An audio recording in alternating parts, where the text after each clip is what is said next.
Show 'em what you got, baby, show 'em you the shit. Gon' throw it to the wall, baby, something gon' stick, believe that. Fuck these other bitches, don't trip. You been working too hard, tell them niggas cut the check. I know you hustle, baby. Hello and welcome to Talented Bitches Radio. I'm Mel from TalentedBitches.com. I'm here today with comedian Nate Ford, who I met in Milwaukee with my wonderful comedy partner Blossom. Nate was actually one of Blossom's boyfriends, and I think, Nate, you were actually her favorite. I mean, sorry to start... Well, I better be. Yeah, I mean, sorry to start off on something a little bit emotional, because as we all know, Blossom is no longer with us, but, you know, she's still in my heart. Yeah, and she was kind of a whore, so she was never going to be true to anyone, but I still think you were her number one favorite. I thought so too. Well, good. I really have wanted to tell you that for a long time, so I'm glad we have this chance. Anyway, let's talk about you, Nate Ford. Tell me, Yay! Tell me where you're from and how you got started in comedy. Well, I am originally born and raised Boise, Idaho. That's in the United States, near California. It's a pretty cool state. People know us for potatoes. How I got started in comedy, I'll try to make a long story short. My first passion was theater. I did a lot of theater like in high school, then community theater outside of high school. And I got involved with a ballet. I did a ballet. I'm a fat dude, but I did ballet. What happened was my mom was next door to the artistic director. Do you have a picture of that? What's that? Do you have pictures of you doing the ballet? I think there's videotape somewhere. I'm just not sure where it's at. Could you send that? We might need that for the show. Could you send that? If I can find it, I'll send it to you. Okay. Continue with the story. Sorry. Thank you. And so I did this ballet because my mom was living next door to the artistic director for Idaho Ballet Company. And they were out in the yard one day, and Lisa was like, I'm looking for like a short, fat, funny dude for a character piece. And my mom goes, I know somebody. And a few phone calls later, I get the part of Sancho Panza in their production of Don Quixote. A friend of mine from high school got a bit part as well. And he said, I've been doing the open mic nights at the Funny Bone, the comedy club in Boise. You should try it. So I wrote out 5 minutes of material, and it ended up being 2 minutes of just horribleness. But I thought to myself, hey, how can I make this better? And I got hooked with comedy ever since. And that was in 2001. 2001. So. Okay, and then when I had met you in Milwaukee, you had moved from Minneapolis. So where did the move, was it Boise, Minneapolis, or where did... Yep, in Boise, there was only one open mic night once a month. That was it for stage time. So I knew that wasn't enough stage time to improve on my craft. So I packed up and I moved to Minneapolis, lived with some other comics in the area. Well, they said I could crash on their couch, but I ended up becoming their roommate, where there was like an open mic night every night of the week. It's a really great training ground for any upcoming comics. I recommend checking out the Minneapolis scene. And then from Minneapolis, I actually was going to move to New York. Got stuck in the Chicago area, lived there for about a year. And then I was going to try and make it to New York one more time, and my dad called me out of the blue, just by random, saying, hey, you have an aunt that lives in Sheboygan, Wisconsin.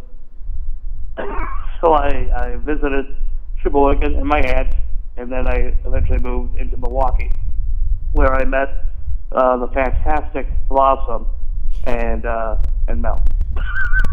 And that chick that was always hanging out with her. Oh my God, that's how you got sucked into the Milwaukee vortex? I'm so sorry. You were like, I'm going to New York. And Milwaukee was like, fuck you, bitch. I got you. That's horrible. Yeah, exactly. I'm so sorry, Nate. I'm so sorry. And now you... well, I'm better off that way. You've moved on up to Nina, hey? Yep. But didn't you when we talked last week, you've been doing tons of touring, and we don't want to downplay what you've all done since I met you in Milwaukee 5 years ago. You've done lots of touring, you've done lots of exciting shows, you've worked with lots of great people. But before we get to all that, let's stick with the horribleness. How many times have you been arrested, Nate? How many times have I been arrested? Yeah. Once. Once. I got involved with an all-black comedy tour. I'm white, by the way. But it was a bad man comedy tour from Milwaukee. They found me on Facebook. They'd heard about me. They said, hey, Nate, we're playing Fond du Lac, Wisconsin. We need a token white guy. I said, brother, please. And so I ended up being part of the show in Fond du Lac. I had a Ford Taurus back then, which has great gas mileage. Not. I ran out of gas. I thought I could make it to the next exit. Nope. So I grabbed the gas can, walked to the gas station, walked back to my car. There were two cop cars behind my car. They're here to help. Nope. They arrested me because I had 2 warrants for my arrest because I thought I took care of some tickets back in 2007. So they hauled me off to jail.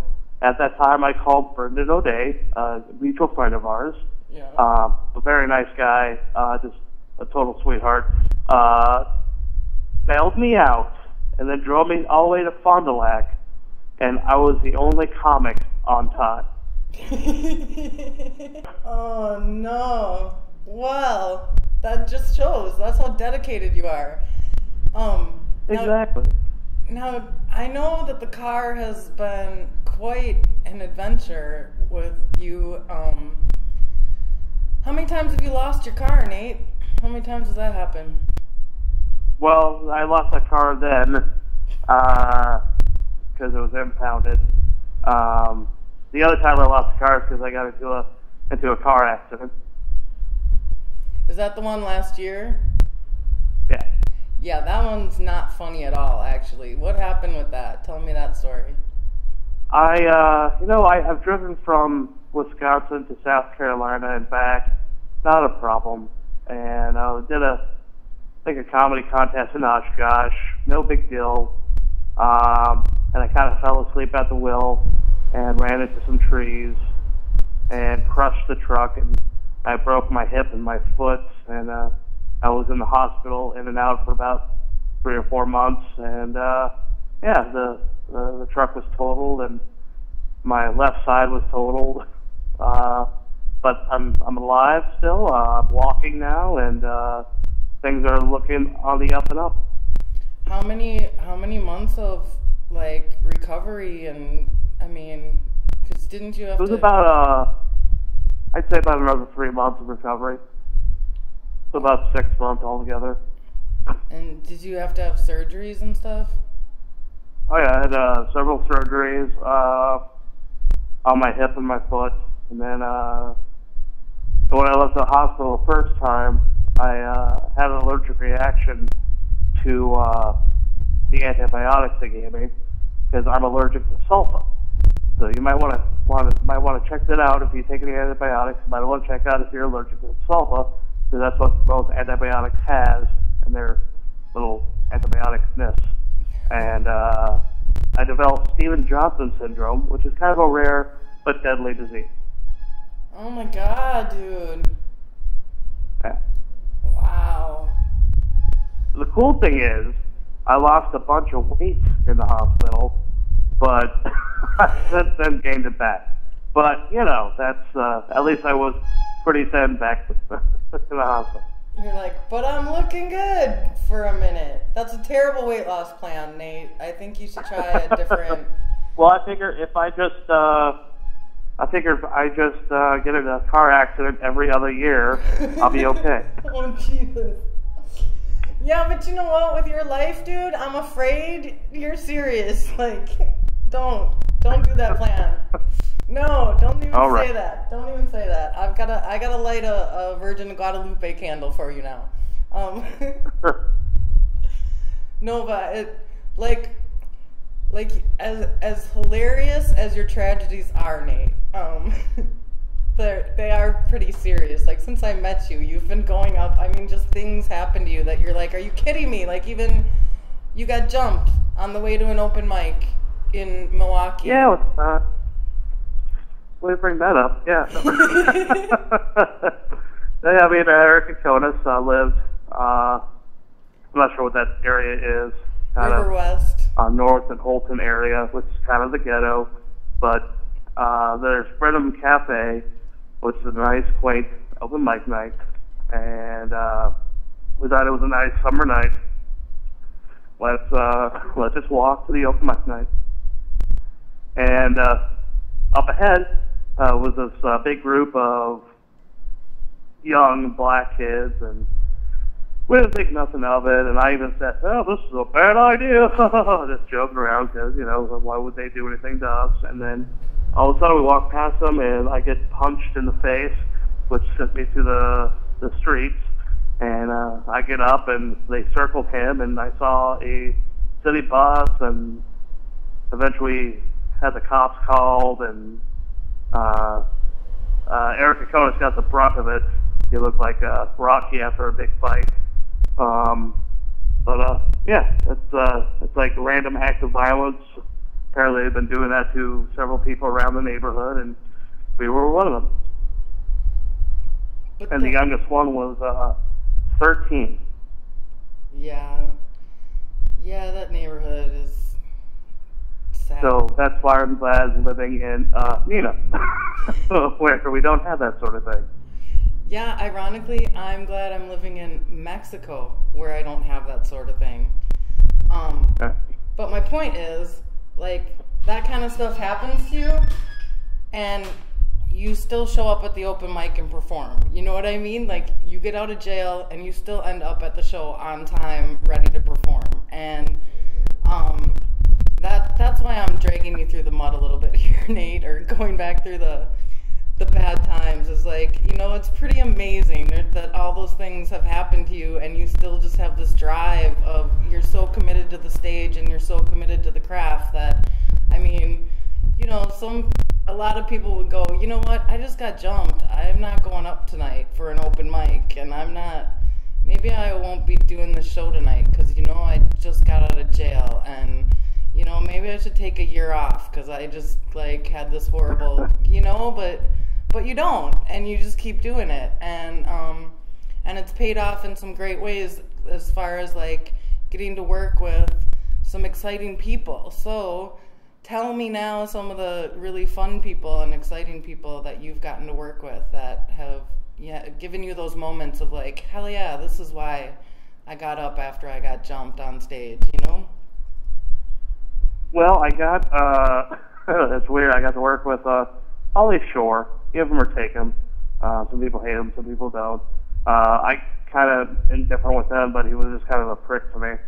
But it's okay, you know, he is who he is. But which led me into getting into the Chicago Improv in Chicago, where there was Billy Gardell, who now has a hit TV show, Mike and Molly.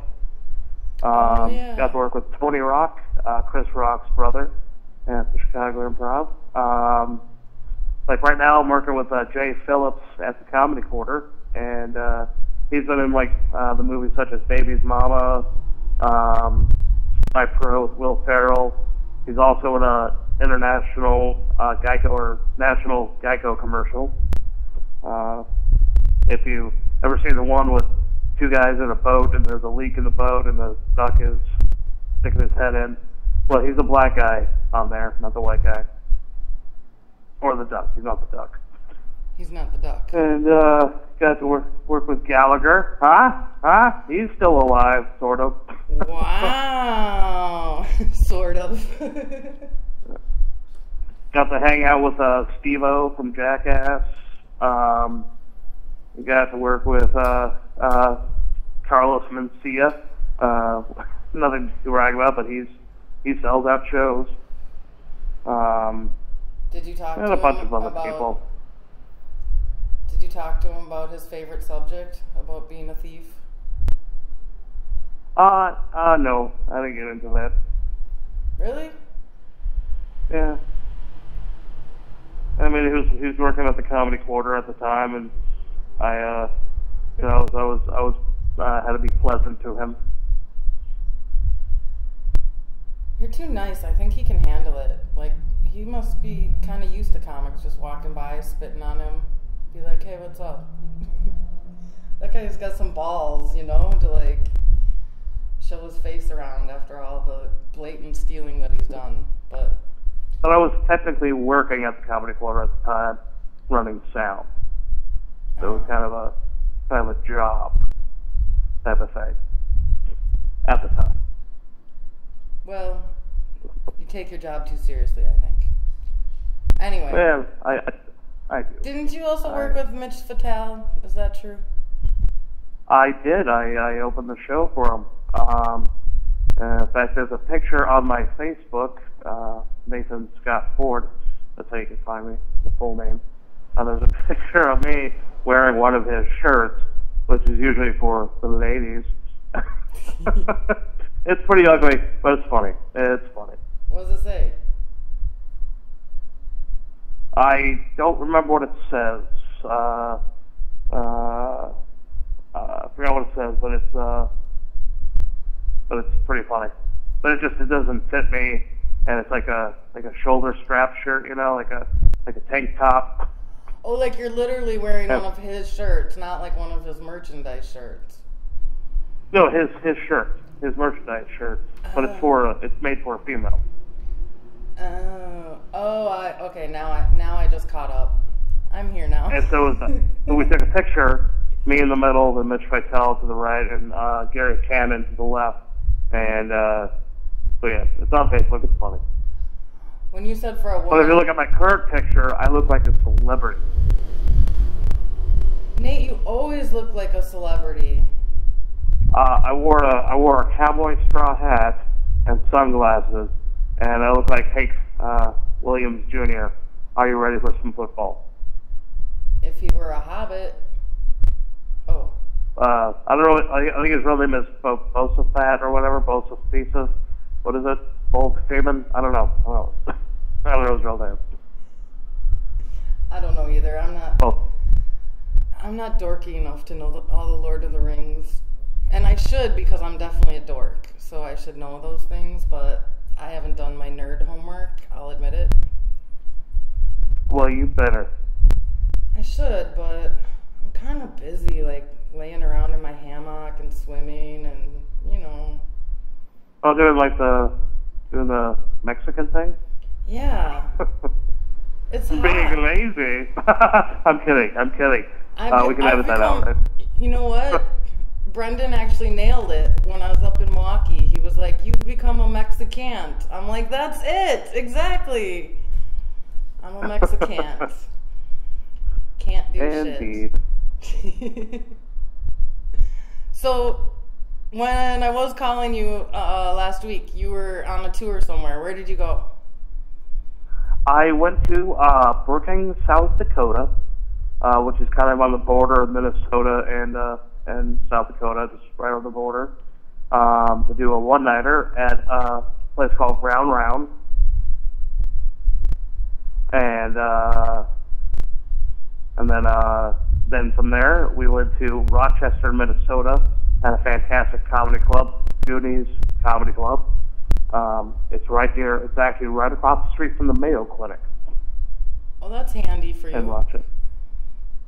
Yeah. So if you get hurt, you're right there. Yeah, it's Nate Ford safe. That's good. Yeah. Or if you get addicted to drugs or whatnot, it's right there. So, out of all the clubs that you've worked at, what are your favorites, and what do you like?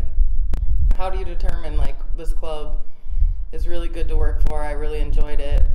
And you don't have to say what you don't like about other clubs. Just let's focus on the positive. Yeah, well, I like Comedy Club on State in Madison, and I like Goonies Comedy Club because they treat you as a comic, or they let you be a comic. You know, there's not so many different types of rules where you feel stifled and you just don't feel like human. You know, and they treat you with respect. Like at the Comedy Club on State, they pay you at the end of the week and a thank you card.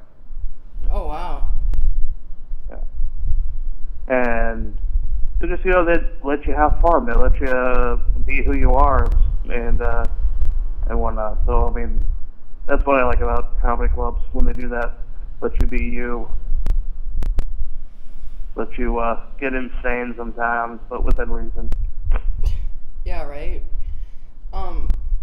Well, one thing that I know you have a lot of experience doing is hosting, and I'd like to talk to you a little bit about being in that position and what that position means in a show, because I often think that people don't realize that that can oftentimes be the hardest, most thankless slot in a show, in my opinion. For sure, yeah. Like, that person is bringing such a wide range of skill sets to the show. And can you explain a little bit about what a hosting position really is and what they're doing in that slot? And most definitely. I mean, basically, like, material is awesome, and it's a privilege to, some clubs will let you do material.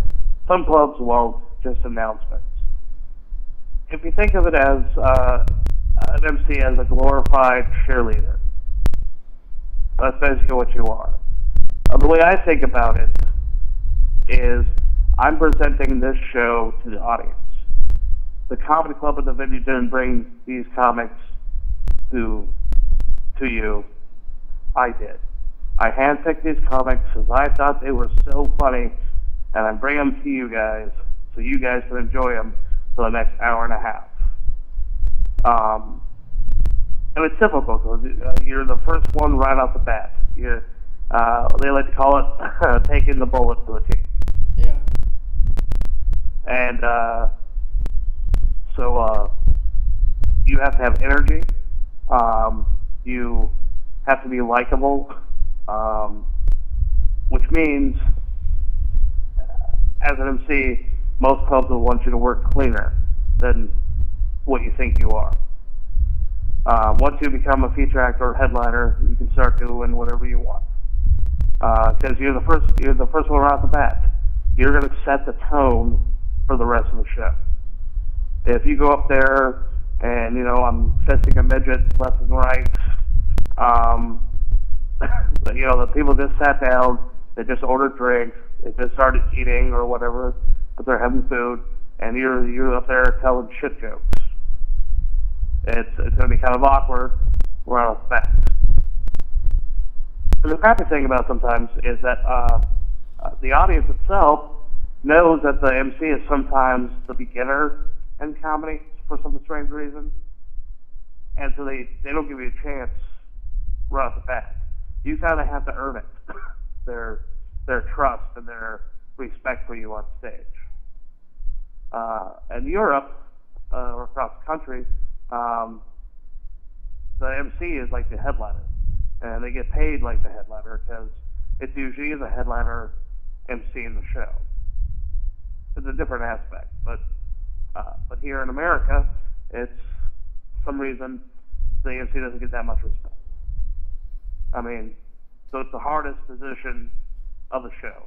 Feature act, easy. You get in there 20, 25 minutes of your best stuff, boom, boom, boom. Well, the next hardest is a headliner because you have to carry out the show 45 minutes and have the audience with you the whole time to prove that you are the headliner. But yeah, and the basic number one rule that I have if you're an MC, just follow the rules of the club. They know what they want. They'll tell you what announcements to make, and that's all you have to do. That's easy. Just do what they say to do. And maybe it's, it goes against my craft or whatever. Well, then don't take the gig. Yeah. You offer to do the gig, you do the gig, and you do what they say. And it'll make your life easier. And if you're so good at emceeing and your material's so good, you might outshine the feature act. You might, and they'll move you up. Yeah, it's kind of ironic because I've always found that a harder position to be in than a feature. And that's usually where, if you're a newbie, like, that's where a club will give you a chance. And it's like, that does seem a little backwards because the host is really, like you said, the face of the show. And it's, when you're a comic, you generally tend to think of yourself as, okay, I write a joke, I get up and I tell it. And when someone's like, well, no, you're the host, that's actually a different skill set, that's a different, you're a presenter, you're doing improv with the audience, you're announcing, it's an interesting dynamic. And then other times that person can actually, like you said too, be the actual, like really the strongest comic in the show, and it could sometimes be somebody who's headlined all over the world, and the audience will just kind of, oh, he must be a beginner. They just, it's interesting how it goes over their head, the amount of skills that person is actually displaying sometimes. But here at Appleton, there's a very, very funny comic, Mike Merrifield, who's been headlining for years. But he lives here at Appleton, so he'll take a MC gig at the comedy club Skyline. And it's just amazing how he's headlined there before. And when he MCs, like the audience doesn't really give him a chance. But his materials are really funny. And when he headlines, oh my God, he's so awesome. It is weird. It's perception. It's all perception, and it's so interesting because. And so that's what I meant by when it doesn't matter about your material. What matters is you introduce the comics, you make sure the audience has energy, and then you do the announcements for the club. If you can do all those three things, you can get hired as an MC. But it's also a plus to have good material too. Just in case of the club allows you to do material. Well, we're getting close to our time, so let me just get to my last couple questions here. The first one, at this stage, after everything you've been through with comedy, what has comedy given you, Nate? Why do you really love it? I love bringing joy to people's faces. I love making them laugh. I don't know if it's like how like I like to watch movies for escapism. I don't know if I'm giving that to the audience, but at least I'm making sure that they have a good time for that however much time they're there to see me, and leaving with good thoughts and, hey, I had a good time with Nate Ford. That's the best feeling to me. I don't really have like a message in my act yet, like I'm not one of those comics who like, hey, this is what I believe in, boom, I'm gonna shove it down your throat. I'm just all about having a good time.